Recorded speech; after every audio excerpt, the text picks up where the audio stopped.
Okay, testing, testing.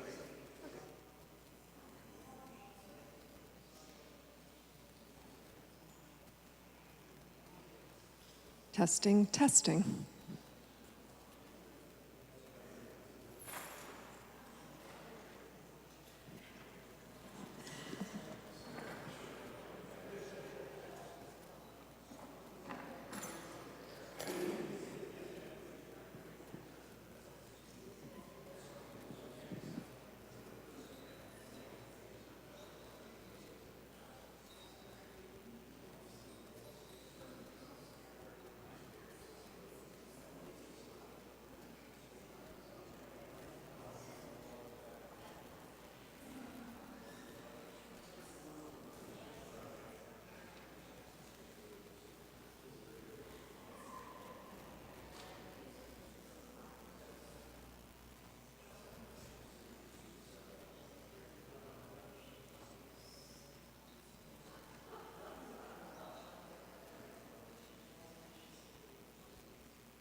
Paul, let me know when you're set up.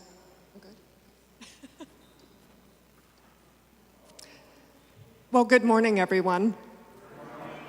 Thank you for coming and joining in this, our first in our Inside Story series this year. And our focus this year is Made for Mission. So it is my great privilege to welcome Eric Yonke with us this morning, clearly a man made for mission, and we get to hear more about that. I will give you the brief bit of knowledge I know about Eric. Eric attended Loras College and then went on to get a master's degree and a PhD from the University of North Carolina, Chapel Hill, focusing on modern Germany and the history and culture of the Catholic Church and its development, and peace studies. And for years, he was a professor at the University of Wisconsin-Stevens Point and the director of international programs. But his heart for people from around the world and his deep desire for peace led him to become the co-sponsorship coordinator for ECDC, Refugee Resettlement, here in central Wisconsin.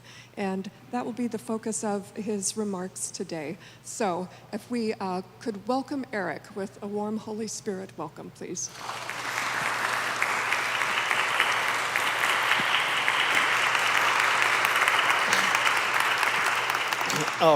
Thank you. I hope the mic's working okay. It seems like it's working good. Okay. I see a lot of familiar faces in the audience, and I like to think of you all as repeat offenders. It's also nice to see folks that I don't know. And so I'm really delighted to be with you this morning. And Julie, remind me how much time I have. Okay, good. All right. As Julie said, I work for ECDC now. So when I retired from the university after 30 years, well, the first thing I did is I just retired. And I went to Duluth, and my wife we're still here, basically, but our daughter is in Duluth and had our first grandbaby. So I moved up there and took care of a grandbaby for a year during COVID, COVID being what it was. And me not knowing what I was going to do, I had to learn real quick how to deal with a newborn and then an infant, and took care of her about 4 or 5 days a week. But my heart has always been in this kind of work, and I've always wanted to do things that I was hoping after I retired from the university that I could link my interest in social justice and in international issues somehow. I just didn't think it was going to happen in central Wisconsin. I just thought, we're a smaller community, we have the things that we have. And so when the opportunity came and they opened a new refugee resettlement office, and it was Father Tom Lindner who told me that they were looking to hire somebody, that's how I jumped in. And the office opened officially November 15th of last year, and I was already working during Thanksgiving. So for the first month or so, it was Adam Van Noord, the director, and me, and then we started hiring as we started getting refugee families in. So we kind of started this last year, so we're kind of a new startup. doing refugee work, and that's what I'm going to talk a bit about. And since this was a talk about what personally motivates folks to do what they do, I changed up my usual presentation a bit to talk a little bit about me, which is what I usually don't do. So by the way, this is stuff I don't bring into my talks usually, but for you, you're stuck with it. So let's see if I can do this. All right. Well, this is just me. Come on, buddy. Here we go. So, as Julie mentioned, I went to Loras College. I had gone to Catholic Seminary in Madison for high school. Came out of a Catholic family, obviously, at that point.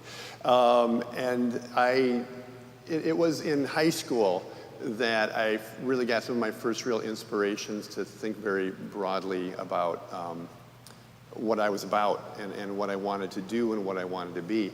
And one of the great inspirations for me as a young person was St. Francis of Assisi. I was very thrilled and enthralled in many respects with St. Francis and his story when I was, in my teen years, and that got me very, very interested in thinking about the kind of things that St. Francis did. And one of the things that, of course, inspired me the most about St. Francis was his commitment to poverty and understanding the poor, and also just the fact of doing things physically for people, doing things, with your hands, for folks in need. That was kind of what really inspired me by the story of St. Francis from a really early age. And so, when, sort of at church, and in our own sort of private reading of the scriptures, these are the kind of things like Matthew 25 that really jumped out to me. These are things that spoke to me quite a lot. Don't know why exactly, but for me it was really that understanding of humanity and poverty and connecting with folks in need was something that really inspired me. And St. Francis, who's now kind of getting lost in the, on the wall there, St. Francis was a really big deal for me, and I thought very seriously about being a Franciscan. And then later in high school, still in high school, when I was a junior and senior, Father Frank Steffens was his name. He taught our religion classes to the juniors and seniors at the seminary. And we had a social justice unit. You got those units, in your school. And one of the things he required us to do was to read the Catholic Worker newspaper every week. That was like something he said, okay, here's one of your assignments. I don't think he was necessarily the most creative pedagogue in the world, but he was this really kind, gentle man whom introduced me to the Catholic Worker movement.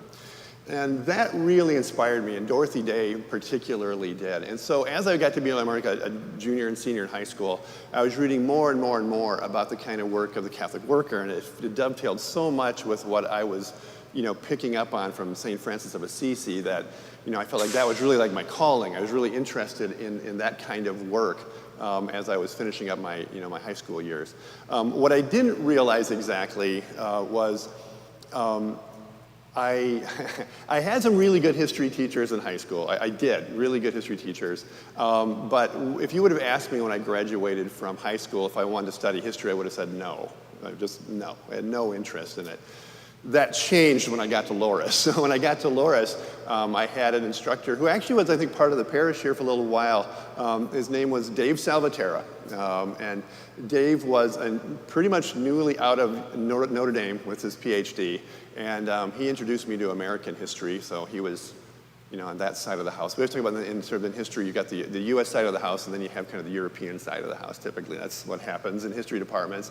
But he really got me inspired to think about history in terms of what it is that we, as humans, when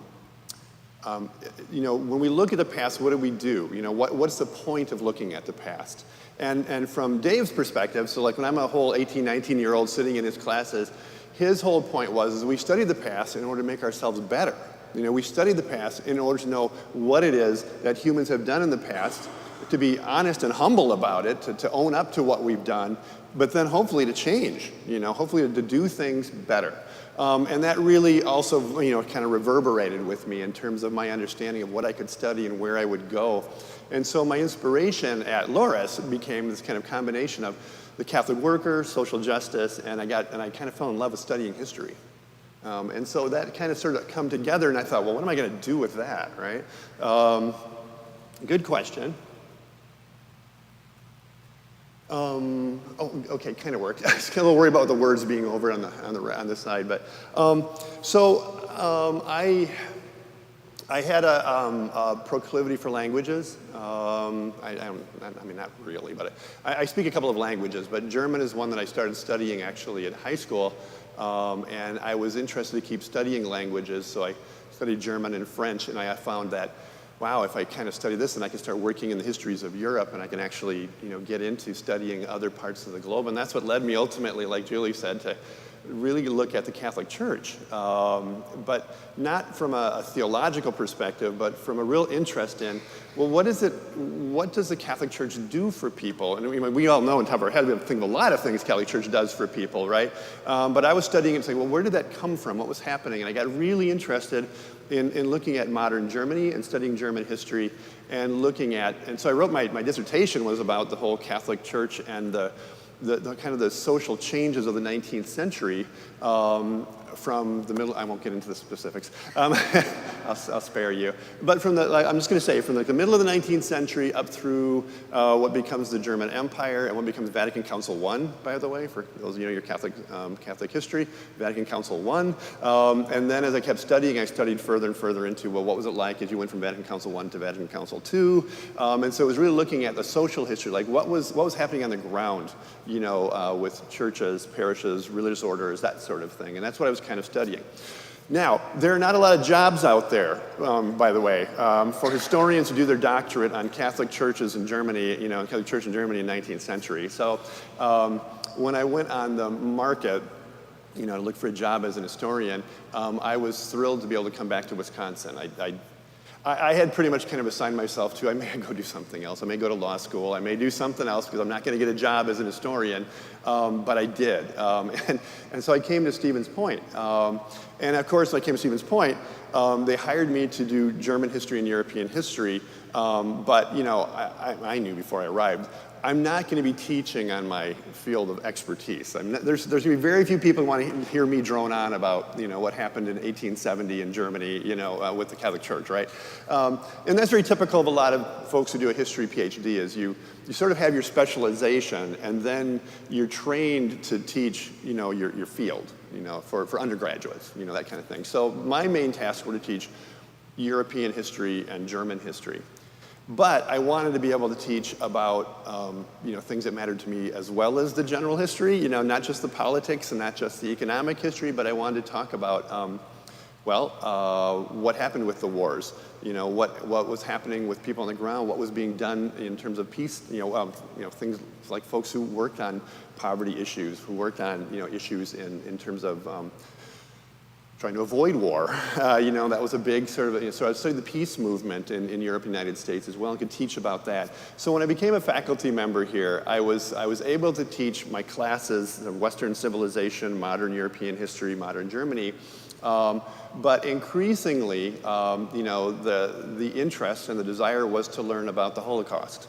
And so as I taught modern German history, more and more people wanted to know about the Holocaust. And I kind of was like, okay, I'll move into that field and I'll help teaching. And I had some wonderful colleagues who were in Eastern European history, and we worked together. And then I started taking student groups to Central Europe, and we would do tours of the major Holocaust sites. So we would start in Germany and end in Germany, but we'd also go into Poland and go to the Czech Republic. And so we'd be in Theresienstadt and Auschwitz and Ravensbrück and the various sites. So we did a lot of kind of studying of the Holocaust. And that led me more and more into looking at human rights. Because one of the big things that I learned after years of taking students to sort of Holocaust sites is what happened afterwards? The question becomes like, so what did we really learn from the Holocaust? I mean, and I'm really, I don't want to be a downer, but I get depressed when I think about what we didn't learn from the Holocaust, because we have so many calls for never again, and yet over and over again we see, what we can do in terms of dehumanizing whole categories of people and sending them to their death. This has happened in various places in the globe and continues to happen, right? So that led me more into studying human rights, and while I was still in the history department, I started developing courses on the history of human rights and looking at what happened like after 1945, and like what was, how are we supposed to, as humans, hopefully stop doing some of those things that dehumanize and lead to such mass, sort of mass murder, in places. So that's kind of morbid, I know. But this is the kind of things that really, that I think a lot about, and I was concerned about with my students, to them to understand, why the Holocaust, was such an important thing for us to study, And that's where I got more into human rights and peace studies. And so I was really blessed, I think, to have the latitude to work in these areas and then get involved in study abroad and taking students to study issues and things in Kenya and Laos and Germany and Czech Republic and Poland. I got to take them and study these things, and really the focus was on trying to understand how can we help to advance and further human rights, and just what exactly are human rights. Quite often that's a really interesting question. So those are the things that inspired me in my career. Just as a note, I think probably 30 years ago, so probably after, I think it was really after my first couple of years teaching, still reading the Catholic Worker, still reading it. It was still being printed, and still getting copies of it. And they always have very nice cutouts. I call them cutouts. We used to do that in the newspapers, right? We'd cut things out of newspapers. Remember those days? That was a long time ago. Don't do that on your computer. They had a wonderful sort of wood carving cutout, you might say, in the newspaper printed of the corporal works of mercy. And because I teach, because I'm spending so much time in my head and I'm spending so much time teaching, which, by the way, I know, and it's in spiritual works of mercy, it's teaching the ignorant, instructing the ignorant is on the spiritual side of the list. I was really concerned, again, going back to St. Francis, to the physical things we do for people. And so I have that in my mirror. And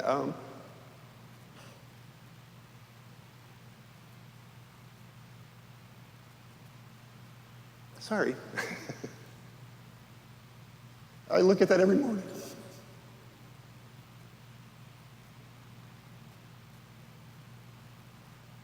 I look at that every morning.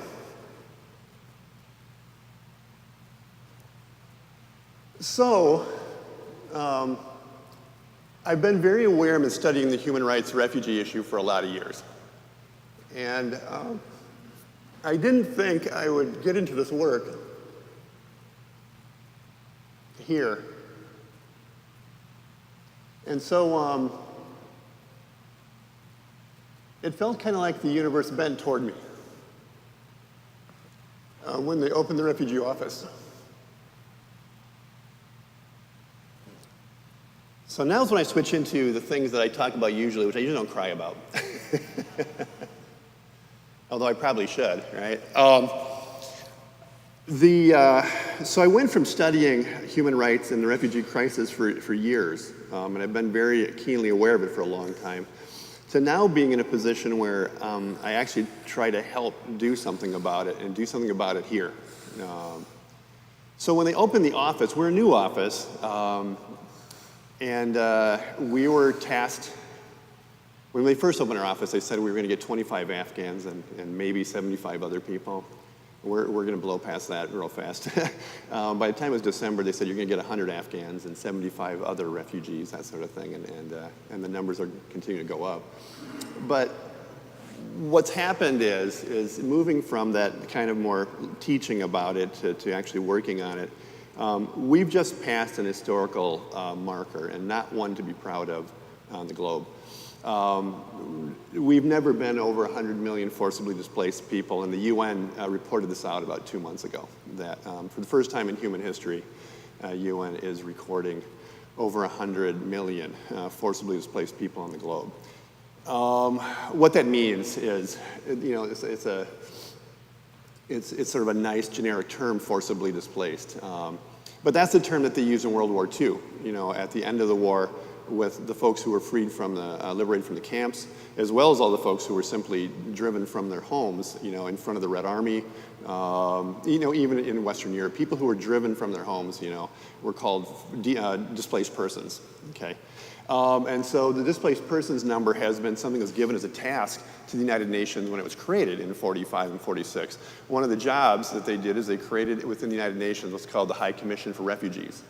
And one of the tasks of the High Commission for Refugees is to track what's going on in the globe and try to keep track of things like refugees, right? And then try to help countries figure out a way to coordinate to help, take care of these people in one fashion or another. So just the other month, we've passed this unfortunate milestone on the globe, forcibly displaced people. Now, the largest percentage of them, as you can see, around 54% or 54 million, are what are called internally displaced. Internally displaced people are folks that are still living within the country, their country of origin, what's considered their state, okay, where they're still within their country. And where they're displaced is typically having to do with an environmental disaster, and continuing and worse environmental disasters are occurring on the globe, civil war, or possibly even war that they're engaged in, but they've been sort of in harm's way. So between warfare, environmental damage, that sort of thing, there's still about 54 million people trying to live within their own country, just can't be in their home. Their home's been destroyed, okay? Those who are designated as refugees by the UN in this number is 27 million. And that's a bit of a political football, just to be clear. To gain refugee status means that the United Nations, in its monitoring processes, year in, year out, has to designate that the situation in your country, okay, your home, has devolved to the point where these whole populations are now considered simply in need of asylum somewhere else, which is a generic term, sort of asylum seeking, which is when you'll see they have like 5 million asylum seekers. But it's been elevated now to a position of the situation in this country is so bad that the political structure is torn apart. And these folks are really seeking some means of living now beyond whatever had been their country in many respects. That's a really good basic definition. Asylum seeker is kind of a generic term. There are a lot of people who are asylum seeker. They've been driven from their homes, as we know, say for Central South America, are driven from their homes. It can be because of a narco state. It can be because of poverty. It can be because of environmental disaster. It can be lots of reasons. And they're seeking asylum, for instance, in the United States. So they're considered more generally asylum seekers. It doesn't become refugee status for the UN until your country has completely collapsed, basically. That's how that works in terms of the politics of it. So there are a lot of folks in that 100 million. And there are other folks who could also probably be in that category as well. But that's what we're facing right now in the world. And the top 6, as tracked by the United Nations, again, are some names that you're familiar with in certain countries. Syria still is the largest single number, okay? The Democratic Republic of Congo is just under 1 million, and those are conflicts that go back a couple of decades. They've been kind of ongoing. But then the list of countries with refugees goes well beyond that. This is just the top 6, okay? And you can see in Syria and Venezuela, you're already over 10 million right there, and then comes Afghanistan, okay? And then comes Afghanistan. So these are people who are driven from their homes, but what happens to them? What is the, what generally happens, to refugees? Well, the vast majority of refugees end up in the country next door. Okay, so if you think about the Ukraine situation, right, with what's going with the war with Russia invading the Ukraine and the Ukraine sort of fighting for its existence, a lot of those folks are in Poland, Romania, Czech Republic. They're driven next door. And of course the goal, and again, and I've had a chance to speak with a couple of Ukrainians recently. We're working to try to help Ukrainians. Their goal is, of course, they want to go home. And I think that's the thing that we got to keep in mind, is that refugees want to go home. They would prefer to be home. They don't just pick up and walk hundreds of miles just because it was a fun thing to do, right? They've been driven from their place. And if that ever happened to us, imagine what that would mean, right? So what happens in practically, though, is they end up in neighboring countries. And if you can think about the neighboring country situations, they're often not that great either, Now, Poland, this is what I've been thinking about a lot, because I had a chance to live in Poland as a study abroad with students, and I've been back lots of times with the Holocaust studies. Poland's a wonderful country, it is, but they're not wealthy. Poland is struggling, and now to have millions of Ukrainians come into the country, it is amazing what the Polish people are doing to help these people. But my God, imagine the strain, on our country if, suddenly all the Canadians suddenly moved into Wisconsin and Minnesota, okay, no jokes. This is the kind of thing where suddenly they're hosting large numbers of people. And that is an incredible strain. This map, which again I kind of choose just to give you a sense of it, is that if you look at Eastern Central Africa, that is where some of the largest refugee camps are, okay? And again, it's neighboring countries, so the folks from the Congo, so for instance, we have a couple of Congolese families in Stevens Point now. They're coming to us from camps in Tanzania and Uganda and Zambia right now. That's where they've been homed. And what this is an attempt to do is to give you a sense of just scale. The smallest circle you can see in here is 62,000 people living in a refugee camp. So that's almost Portage County. Okay, that's almost Portage County in a refugee camp, right? The largest circle is about 185,000. Okay, so I don't know what town you want to look at. You want to look at Madison or some? You're talking about a scale of people living in what are called camps that are bigger than some of our typical small cities in our region in Wisconsin. They're in those camps, and what happens and what we're learning from the folks that come to us is that in some places they're not actually in the camps. They're the camp is where they get their support. They're allowed sometimes just live in the community and to try to raise crops. We've got a couple of families, that's what they were doing. They try to go to school if they can for their kids, get them into school. They try to do what they can while they're living in a tent, okay? And the other thing we're seeing is that it's becoming generational. We have a family came to us from, we got a family in the queue right now. I'll use that as an example. We have a family in the queue right now. It's going to be coming probably in October, a big family from the Congo. And we were trying to trace back in the documentation or database how long they'd been in camp. It looks like the father and mother had been in camp for 25 years. Okay, so we're seeing kids. We've got a couple of kids in town here, that are kids, right? They're about 20 years old. And one's a 25-year-old that lives here from the Congo. Probably been in camp since she was 12 or 13 years old, So it's generational. And if you look in the Middle East, there are situations where we have people living in camps that have been there now. The grandchildren are in the camp, that sort of thing. So the refugee crisis, what happens is most folks end up in a neighboring country. And again, the UN talks about 3 durable solutions for refugees. The first durable solution they seek out, the one that they try their hardest to do, is to return people home.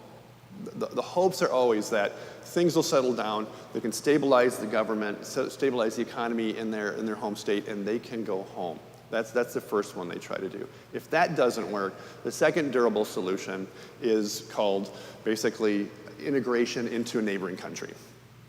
That's where you've got the whole next category. The third durable solution, which accounts for 1%, okay, 1% of refugees right now, is settlement in another country.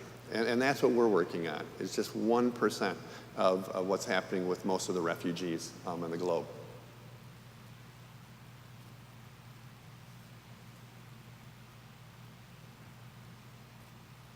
So what you see going on day in, day out is that it's the United Nations primarily that tries to coordinate with lots of international organizations, whether it can be Catholic Relief, it can be, Church World Service, it can be lots of groups, to coordinate to feed the hungry, to clothe the naked, to give shelter to the homeless. And it's a big operation, and it gets very bureaucratic, and we all can get really frustrated about the bureaucracy of all this, and it's totally understandable. But at the end of the day, they're the ones that are trying to do it. They're the ones that are trying to make sure that there's food there for folks, and housing, and those international organizations that coordinate with the UN are doing this day in, day out. But the big question always becomes is then how do some of these refugees finally make their way to the United States? Like how do they get here? Well, the UN has been, of course, the United States has been, accepting in refugees since before we were a country. We've always been sort of a home for refugees. That's part of our DNA. And I get really frustrated when people pretend that it's not, or they try to sort of move into this old nativist thing that we've been dealing with for the last 100 years or so of people that think we ought to be just white folks from, from sort of Central Europe, that kind of thing. Totally false to our entire history as a country in the first place, but we've always been a refugee country. Now, what happened more recently, though, is they kind of worked on a codification, you might say, a legal process, and that's what's called the 1980 Refugee Act passed by Congress. And that's the system that we kind of work with right now. And what that involves is Congress, it involves the president, and it involves the United Nations, and then it involves the State Department as part of sort of working as part of the federal government to make an annual decision. How many refugees are we going to take, and where are they going to come from? Okay, so since 1980, typically on an annual basis, that number is around 110,000. That's kind of where the number usually sits. During the last administration, it was almost zeroed out, which basically devastated all of our refugee offices across the country because they didn't want any refugees and they kind of shut down immigration. And as a result, there were a lot of people who lost their jobs, and so now we're retooling back up and getting back to the kind of the regular 110,000. That annual number then has to decide how many from, say, Africa, how many for this regional, how many from Southeast Asia, that sort of thing. It's an annual thing, and as you can imagine, it's political, right? And so the most recent crisis we all encountered last year, of course, was with Afghanistan. Now, what was unique about Afghanistan is that it was an emergency evacuation situation. It wasn't a neat process where, you've got people in camps and they're being vetted and they've been there for a decade or whatever, and then they come through. That work still goes on. It was more like immediate evacuation. And as we know, since your parish was really involved, for instance, at Fort McCoy, that was one of the safe haven bases for a lot of the folks that were brought in that way. But what happened was, whether you look at the Afghan crisis, and we can talk a little more about how that worked out, or if you look at regular refugees, if you want to call them that, there are 9 organizations that are nonprofits that work with the State Department in order to then decide how to settle people. So after the presidential determination is made and a decision is made, politically, that will accept this many folks from these countries, then who operationalizes it is State Department, but State Department then pushes it out to charitable groups and nonprofits. So U.S. Catholic bishops, for instance, Catholic Charities, one of the big players for a very long time in refugee resettlement. Lutheran Social Services, another big one. World Relief. And then there's little old Ethiopian Community Development Council, okay? And that's the group that I'm working for. So you might ask yourself, there's a lot of confusion about this. First off, we don't just take care of Ethiopians, okay? Our organization is one of the 9 that does national refugee resettlement. We ended up being able to create an office in Wausau because after the last administration and then the new administration came in, the call was put out to get all the refugee offices to kind of, tool back up, get ready to take on refugees. And then the Afghan crisis came, and the call went out to the 9 organizations to expand your networks. We need some of you to step up is really what the call that came from the State Department. And all of them stepped up in different ways, but for Ethiopia Community Development Council, they were kind of a smaller one. They said, hey, we have capacity to build more offices. So we'll be willing to build out some more offices, whereas like Lutheran Social Services or Catholic Charities said, we've got the offices, we just need now to sort of implement more. So what's happening in places like Wisconsin is we have some established refugee offices. ECDC has now opened a few new offices and agreed to come to Wisconsin. And it was our state refugee coordinator who basically, said, let's look at Wausau for an office. And that's kind of a unique thing that happened in Wisconsin, because we're not typically refugee resettlement is in big cities, okay?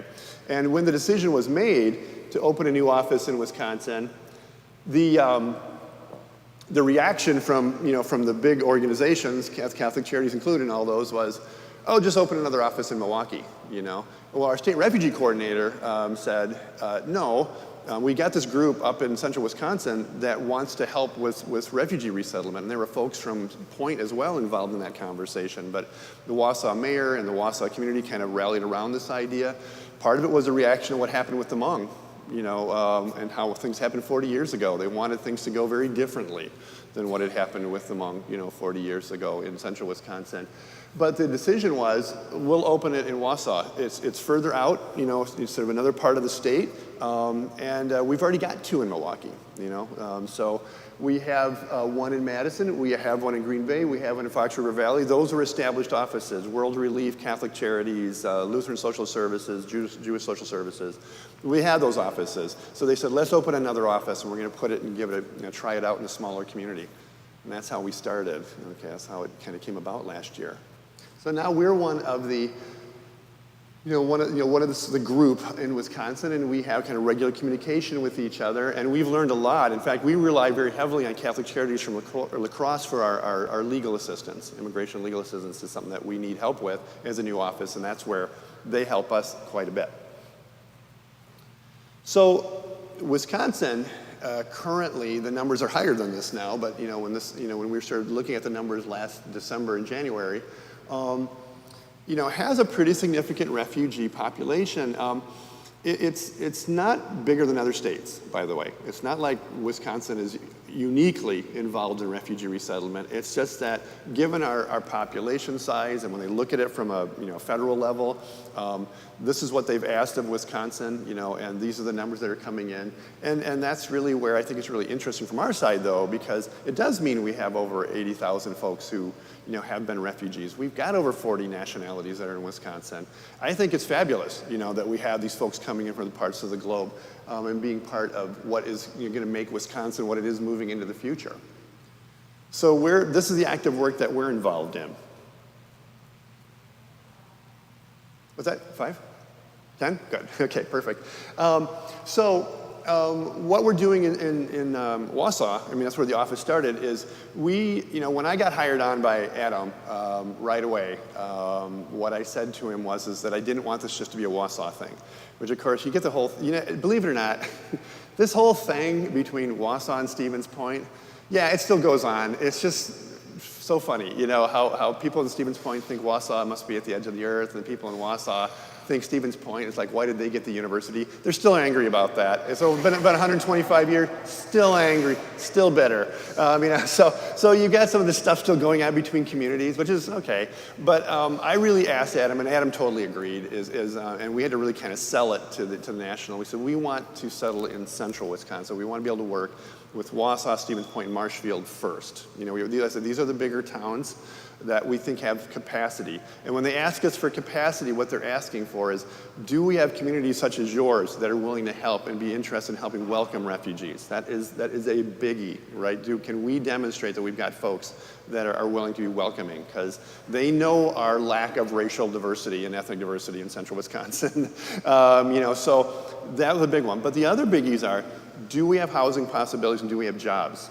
Okay, it's housing, jobs, and whether it's a welcoming community. That's the big thing that they're looking at. And we argued, to the national that, hey, if you want us taking in 175 to 200 refugees a year, which is what they're asking us for right now, is about 150 to 200 refugees a year in central Wisconsin, do you have the capacity, and where do you, and how can you demonstrate it? So that's kind of the biggie in terms of what we're doing.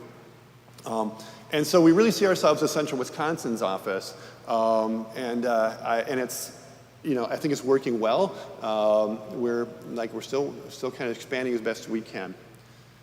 So up to date, therefore, we've got about 27 households that we've settled in Central Wisconsin. So we've got the bigger numbers in Wausau, because that was our first base, right? And we've got 11 Afghan households.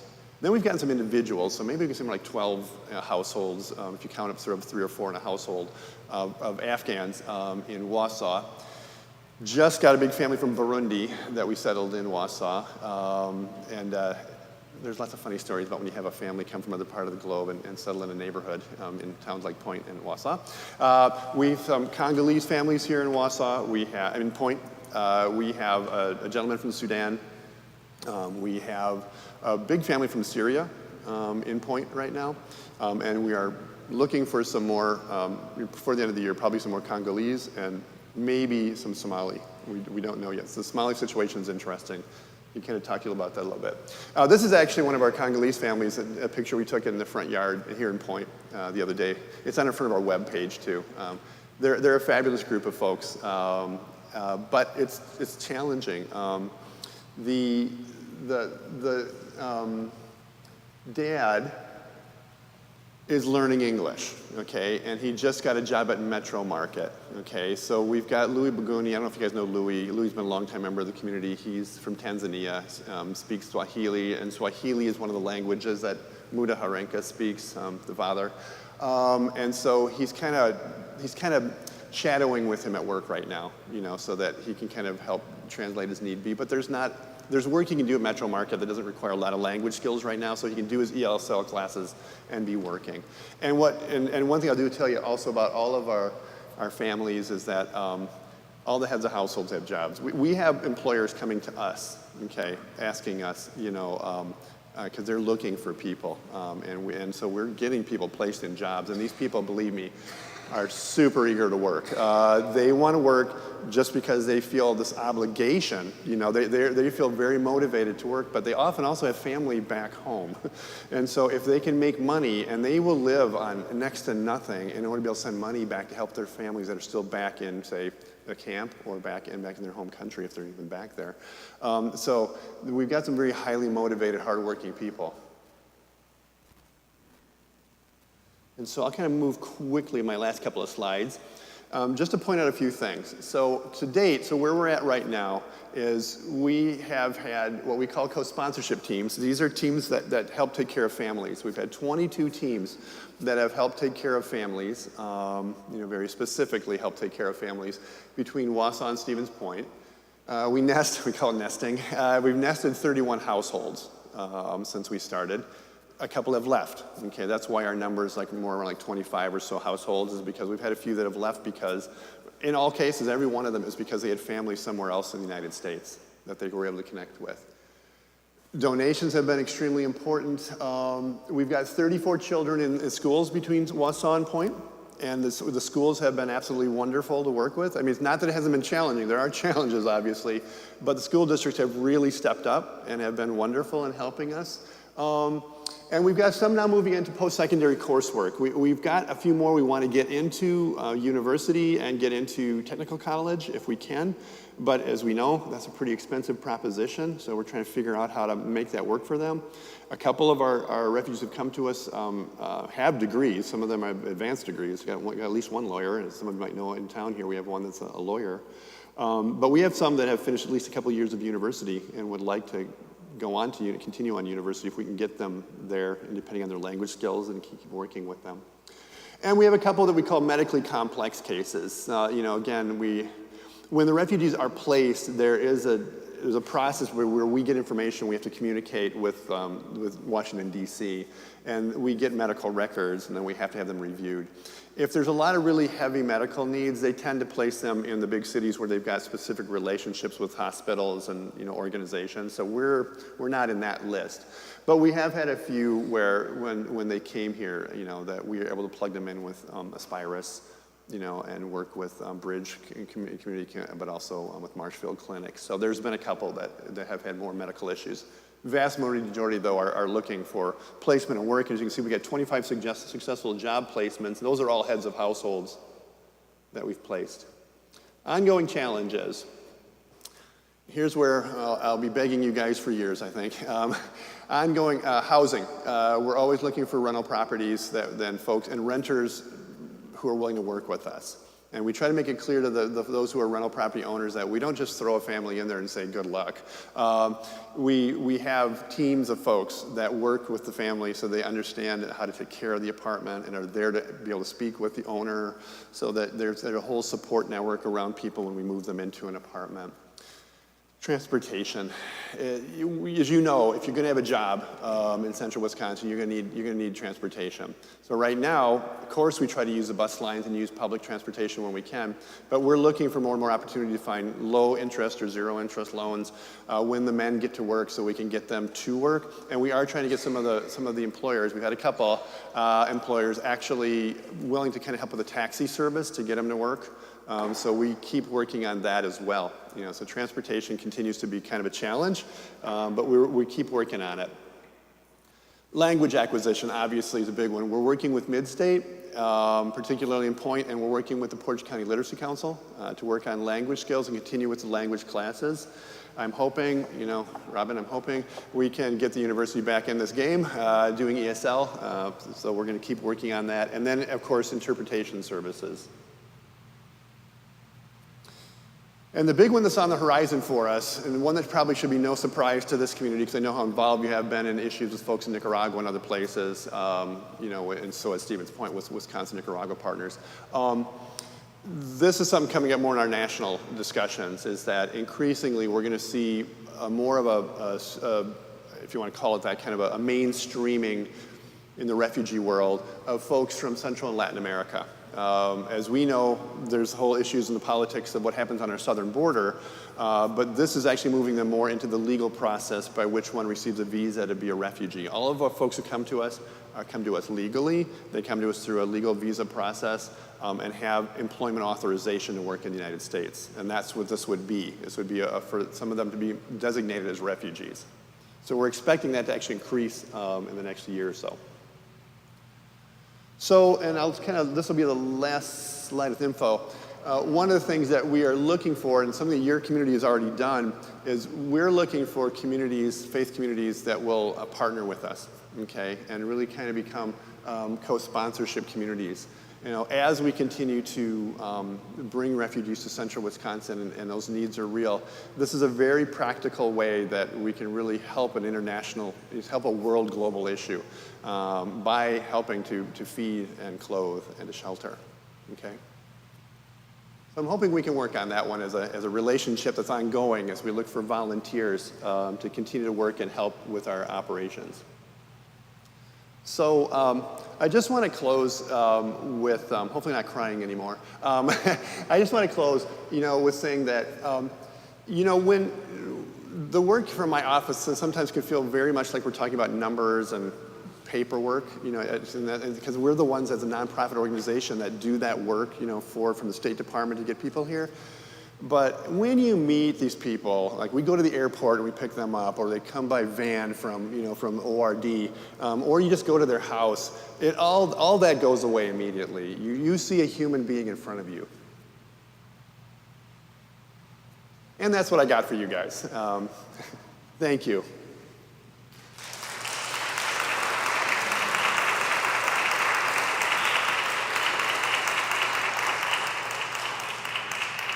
Okay.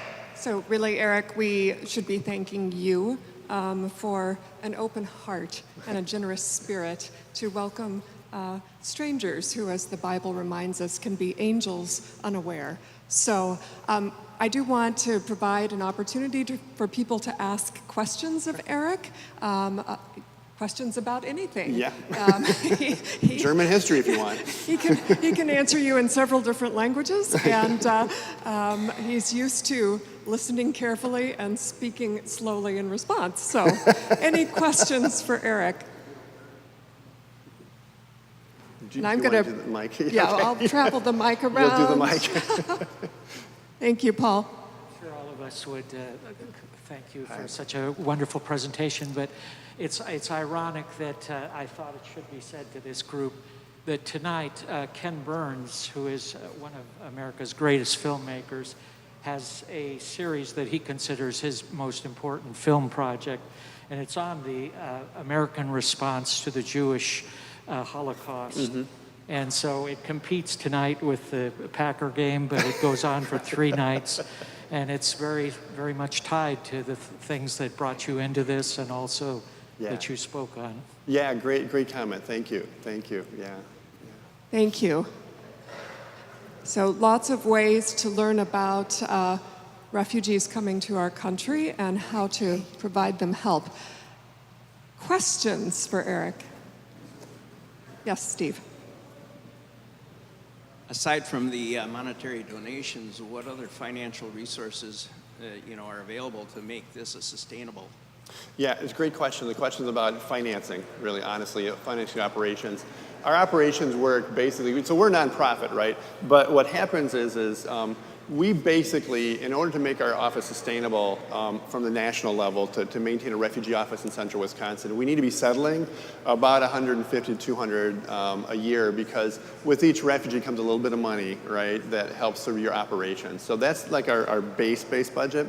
But a lot of our budget actually comes from grants that we work to apply for from federal government, from Catholic charities, from private organizations. The Church of Latter-day Saints has given us a lot of money this last year or two to help get our operations up and running. So we do apply for grants and try to fund ourselves that way, and then we look for working on donations from local organizations. So it's a combination we're working on. And in fact, I'm kind of moving more into that role for the office to help kind of cultivate grants, and we got another guy hopefully coming on board next week to help with that as well. So, but it's tricky. The financing is tricky. I think we have time maybe for one more question, if there are any other questions, or you could gather with Eric in the gathering space and speak with him more personally there. One more question? Is our parish supporting? Yes. So your parish has been wonderful. A lot of work that I think has gone through, I know Greg Hansel has worked quite a lot with Father Steve in order to help organize some teams. And we've actually got a couple of co-sponsorship teams that have come through the parish. And what I'm hoping to do as we move forward with that relationship is to get a more structured way that we just kind of partner with Holy Spirit in order to sort of look at regular volunteer support and that sort of thing. But so far, yeah, I've been quite involved. Good. Individual private donors, yes. And quite generous from the parish, but they were individuals. That was just, I just knew I knew who they were, so. So much more to say that could fill many hours, but thank you for coming to share in this time with Eric today. I will say that we're hopeful on a Wednesday evening in late October, mid to late October, to have one of our refugee families come and speak with our parish about their experience and talk about their experience with a volunteer settlement team. So looking forward to that as well. So once again, let's thank Eric for being with us.